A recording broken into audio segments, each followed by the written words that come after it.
நண்பர்கள்லாம் நைட்டு தான் வந்து சேர்ந்தாங்க. எங்கேயாவது வெளியில் போகலான்னாங்க.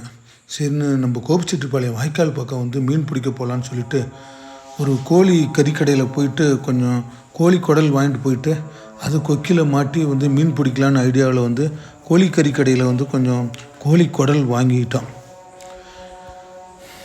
சரின்ட்டு அங்கேருந்து கோழி குடலெல்லாம் வாங்கிட்டு சரி அப்படியே டூ வீலர் எடுத்துக்கிட்டு அப்படியே நாங்கள் வந்து வாய்க்கால் பக்கம் அப்படியே கிளம்புனோம். நாங்கள் இங்கேருந்து கிளம்புறப்ப மணி வந்து 9 மணிக்கு மேலே ஆயிடுச்சு. பயங்கர சத்தம் வேறு பயங்கரமாக, அந்த வயல் சத்தம் வேறு பயங்கரமாக இருந்துச்சு, ஆந்தைங்க சத்தம் வேறு. சரின்னு சொல்லிட்டு எப்பவுமே வந்து நாங்கள் ஒரு வாய்க்காலுக்கு வந்து ரெகுலராக ஒரு இடம் போவோம். எங்கள் வீட்டிலேருந்து பார்த்தீங்கன்னா ஒரு கிட்டத்தட்ட ஒரு 3 கிலோமீட்டர் வரும்.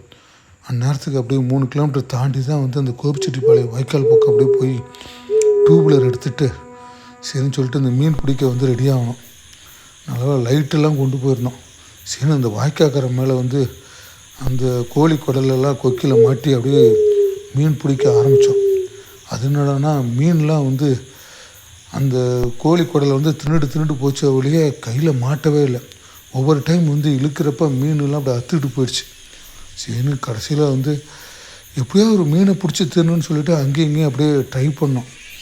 சரின்னு சொல்லிட்டு கடைசியில் பார்த்தீங்கன்னா ஒரு மீன் வலையே வந்து தெரியாமல் அப்படியே இழுத்துட்டு போயிடுச்சு.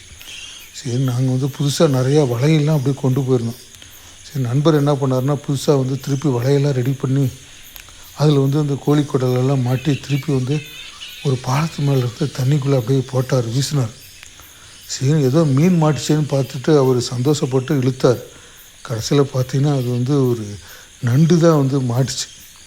சரின்னு பார்த்தா அந்த நண்டு அப்படியே ரோடு கிராஸ் பண்ணி அப்படியே போயிட்டு இருந்தது. சரின்னு சொல்லிட்டு நண்பர்கள்லாம் கொஞ்சம் வெவ்வேறு இடத்துலலாம் ட்ரை பண்ணோம். சரி டைம் வேறு ரொம்ப லேட்டாகி போச்சு.